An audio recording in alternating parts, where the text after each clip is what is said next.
A week it has been for the whole world studying over there in London. In Cambridge, have you remembered the hype that's been going on? We've been waiting the birth of a prince or princess. And the Duchess and Duke of Cambridge, William and Kate, had their child, and it was a boy. And then we all waited and waited. What were they going to name him? What's in a name? You know, when we have kids, all the moms in the room, we know how much effort we put into naming our babies. I knew what I was going to name my babies when I was young, and I was ready for my boy and my girl. And then my husband didn't like either of those names. Isn't that horrible? I didn't even get to name the dog in my life. But the Duke and Duchess named their child the Prince George Alexander Louis of Cambridge. Don't you love that? It just sounds like a king. Well, the story we're going to talk about today has a lot to do with the relevance of a name. You see, the Wonder Woman that I'm going to talk about's name means gracious favor. Our woman had gracious favor, but here's the relevance of that. She had no idea she had gracious favor. How many of us in many seasons of our life have no idea that we have gracious favor?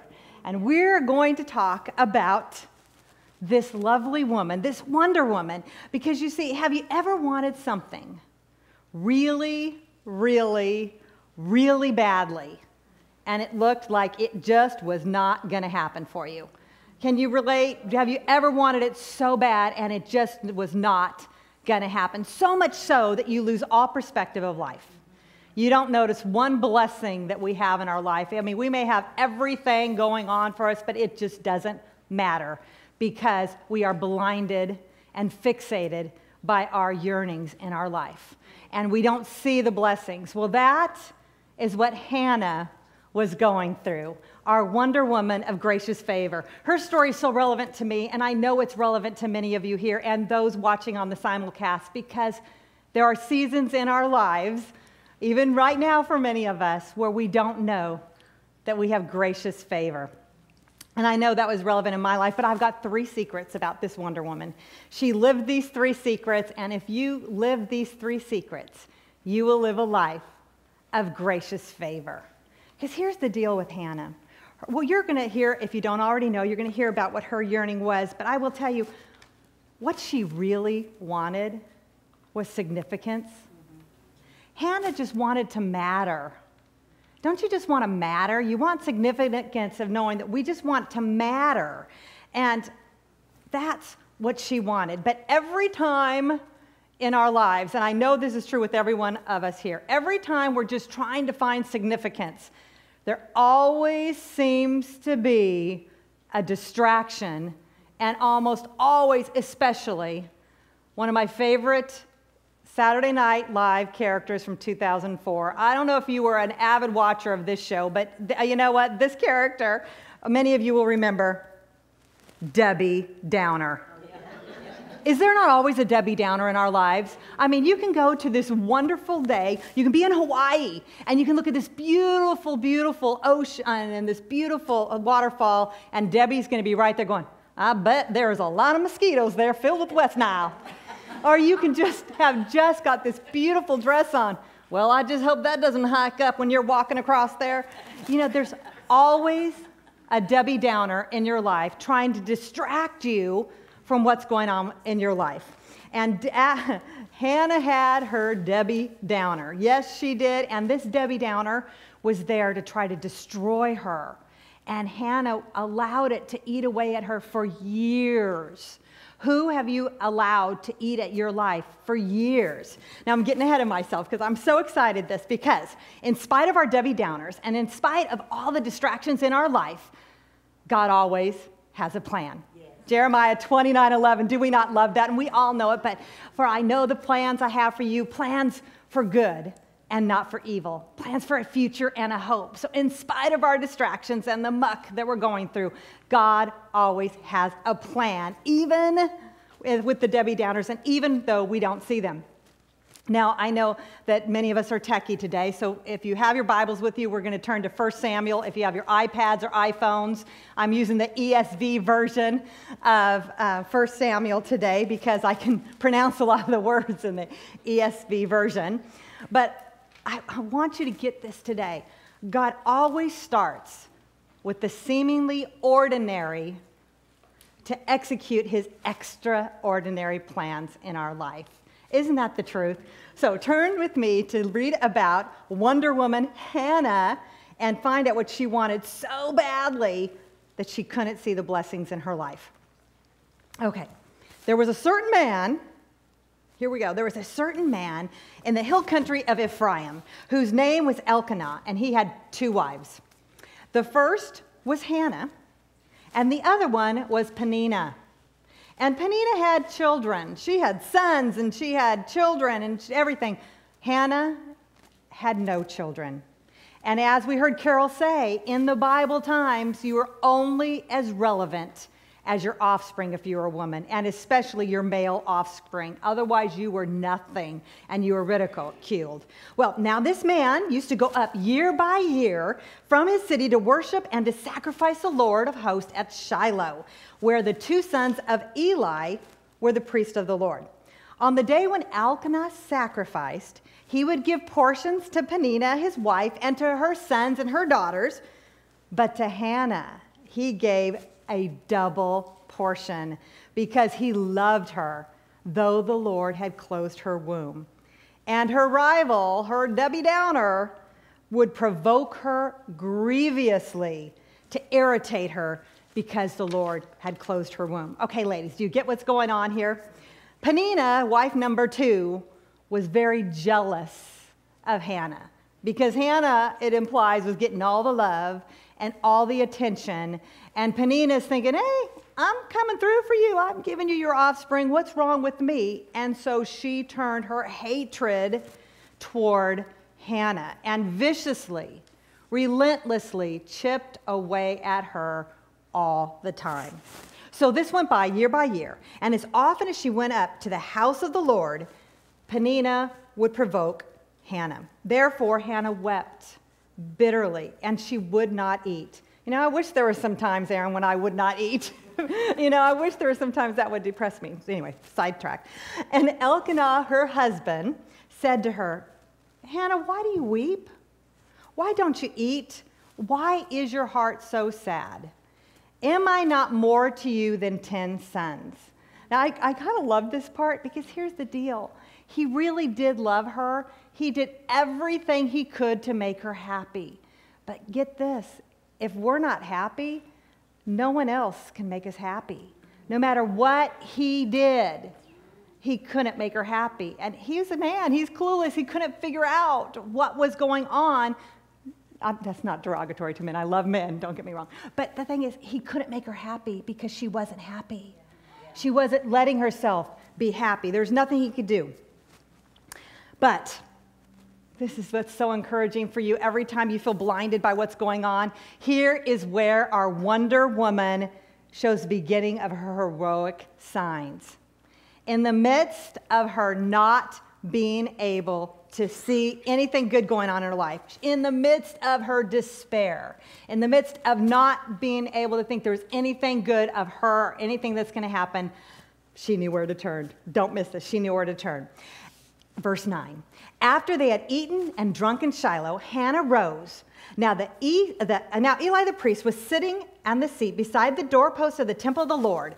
She was deeply distressed, Hannah, and she prayed to the Lord and wept bitterly. In her despair, she knew to go to the Lord. And she vowed a vow and said, O Lord of hosts, if you will indeed look upon my affliction of your servant and remember me and forget not your servant, but will give your servant a son, and then I will give him to the Lord all the days of his life, and not even a razor will touch his head.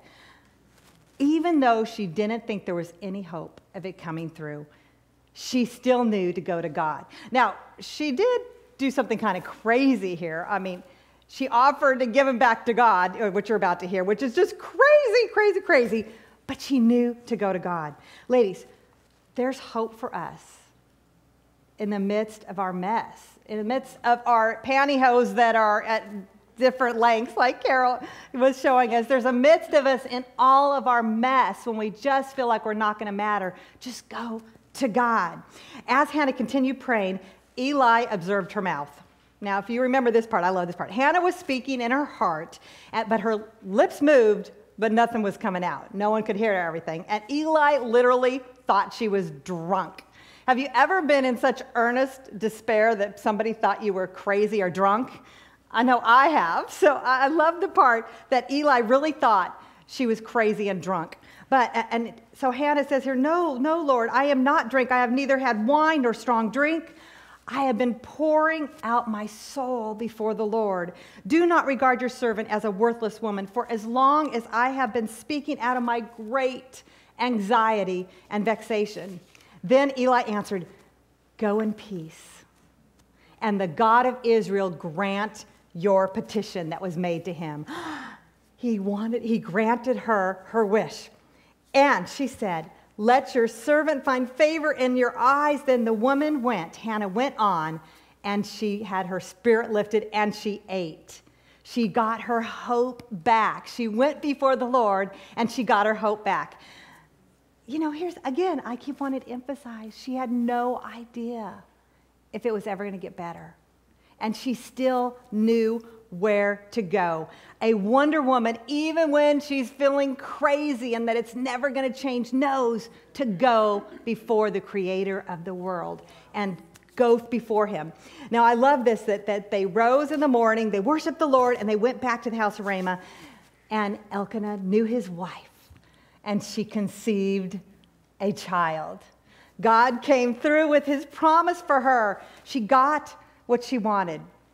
Now, I do love that Hannah, if you continue reading, you realize Hannah, right after the birth of the child, was a little real. I love that she was still real. She wasn't Superwoman. She was Wonder Woman. Because, you know, the first time came after the birth to go back up to Shiloh to do the yearly sacrifice. She goes, I'm not going to go this time. And I was like, why not? I'm just going to wean the baby first. And as you read on, she waited several years before she went back up there. Now, if you read in the Bible, that when it's weaned, I tried to research about how long it took to wean in those days, because now, 6 weeks, I'm done, just done. Some of you made it a year. I'm very proud of you. But in the Bible times, it was anywhere from 24 months to like 5 years. And we don't really know. I know 5 years. Are you serious? Seriously. But we don't really know if it was how long it was. Our only clue is that she also took a 3-year-old bull to sacrifice. So maybe he was 3. But we know he was young. She followed through and dedicated her son to the temple and gave it to Eli to raise her son, Samuel. Her son was Samuel. That's the exciting news. Now, here's the 3 secrets that I have for you that I want you to take away from the Wonder Woman of Hannah. A Wonder Woman, here's the first secret. A Wonder Woman always has distractions in her life. She always has a Debbie Downer. She always has something trying to keep you from your calling. Isn't that kind of exciting to know? Let me tell you why. I got plenty of problems. I love, when I want to get encouraged, I just sit there and go, you know what? Look at your problems, Vic, because if you don't have any problems, the devil ain't trying to mess with you, and you have no calling on your life. So you just have a happy little life because you're not going to make a difference. I didn't want to encourage those that think they're having a good season, because you can have a good season. You either are about to go in a bad season, you're in a bad season, or you just came out of one. Now, I'm not Debbie Downing you on that. No, I'm really not. There is joy in this world. There is joy in this world. But let's be real. If God has good plans for your life, you're going to have problems. So you can have victory in them. There's always someone trying to distract you. I'm going to give you a few of my challenges that I faced. I have self-diagnosed adult ADHD. I'm sure I've probably had it my whole life, but I will tell you that I start so many things. I'm so superwoman. I start so many things. Finishing them is the miracle. Finishing anything is a miracle. But can anybody relate? Can anybody relate to the whole ADHD thing? Thank you.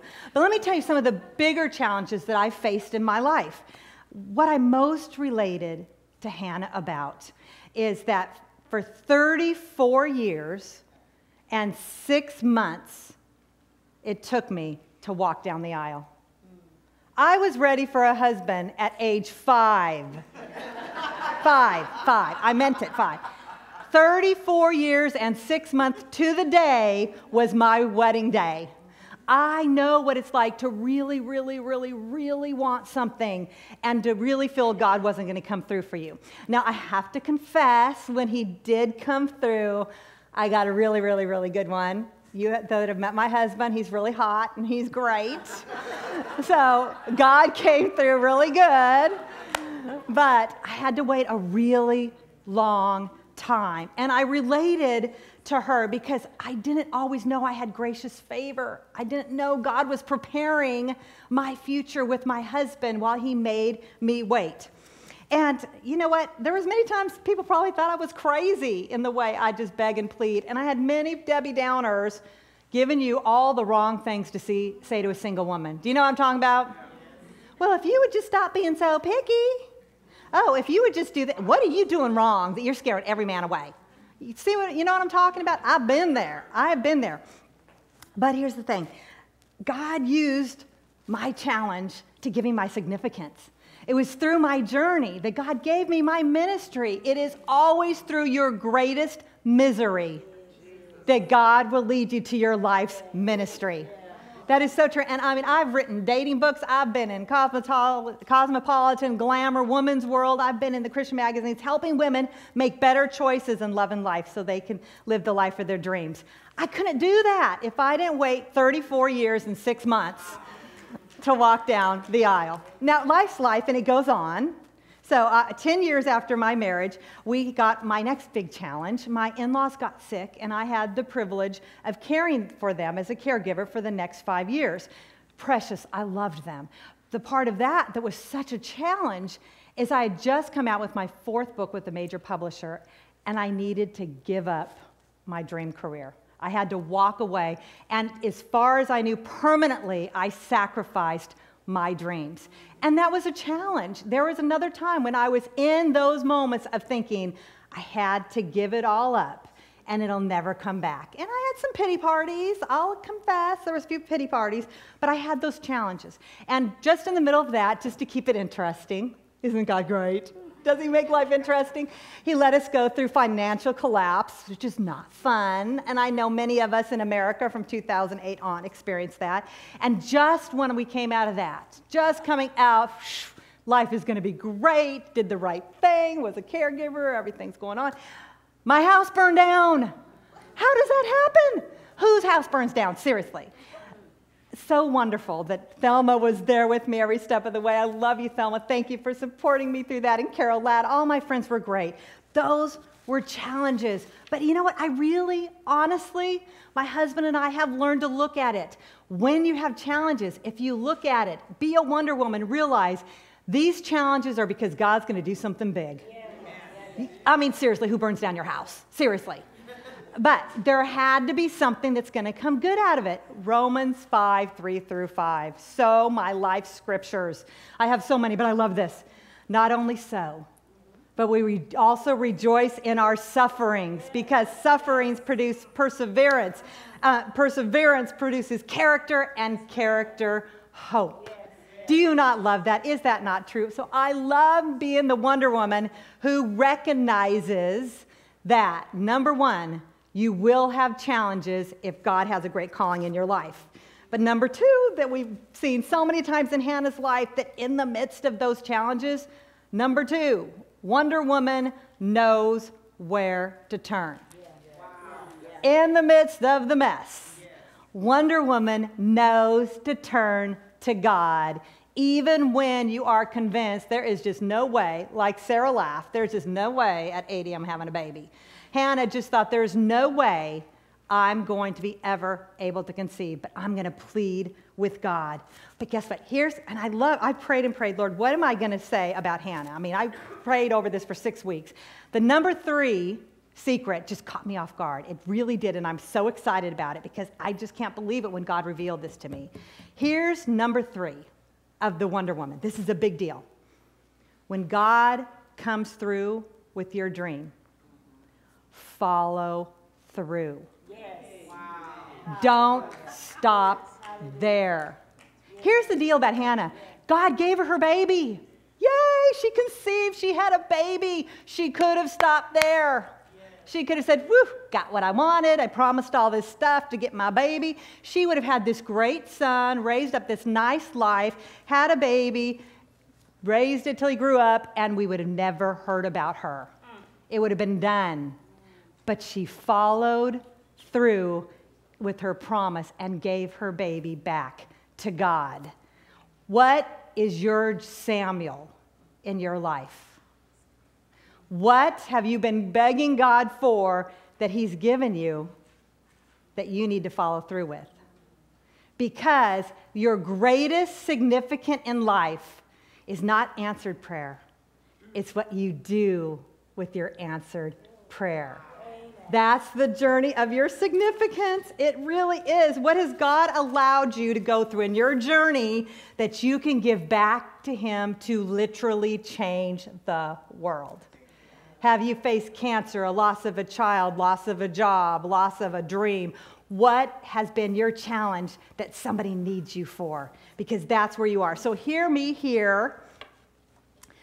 Your greatest challenge will always be your greatest impact in your life. Hannah never knew God was going to come through. Many of us don't know. I mean, I can tell you some dreams. I am a dreamer. I've got a list. You know, if you want to get God to laugh, tell him your plans. I don't even know who told us that first, but it is so true. Is that not true? Is that Zig Ziglar or somebody that said that? But it's so true. But I mean, I had things written down. I had my first 20 books written down 25 years ago. You know, I had plans, and things happen. Things happen. You just want to give up and like, oh, now that I'm 25, plus many more, all those dreams that I had, oh, it's too late for me. I mean, God's not going to do much for me. It's easy. It's easy to just want to give up. But God wouldn't give you challenges if he didn't want you to change the world. He really wouldn't. I mean, there is enough stuff going on where you can just mess yourself up enough and you can just go on, have your bonbons and watch TV, fall in love with reality TV and never have to leave the house. You know what I'm saying? I mean, we can just do nothing. But God wants to use you. So he lets challenges happen. I don't think God causes problems. He doesn't. He's not here to make your life miserable. God doesn't cause them. He allows them in your life to bring a greater good. I mean, the Bible is so true. It's so rich. It's so wonderful. Hannah never knew if she would get past her pain. She never knew if the Debbie Downers were going to go away in her life. All those trying to destroy her, she could have thrown in the towel at any moment of her journey. And she especially could have thrown in the towel at the moment that her dream came true. But I want you to know she did 3 things. She realized that she had someone distracting her from her dream, and she recognized that she can go to God in the midst of it. She recognized what was going on. She did number 2. She knew where to turn. She turned to Jesus. And 3, very important, number 3, she gave her dream back to God after it came true. If you want to be a Wonder Woman, to live a life filled with favored grace that we already have inside us, if you want to expose your favored grace to the world, realize your distractions and your Debbie Downers are designed to keep you from your destiny.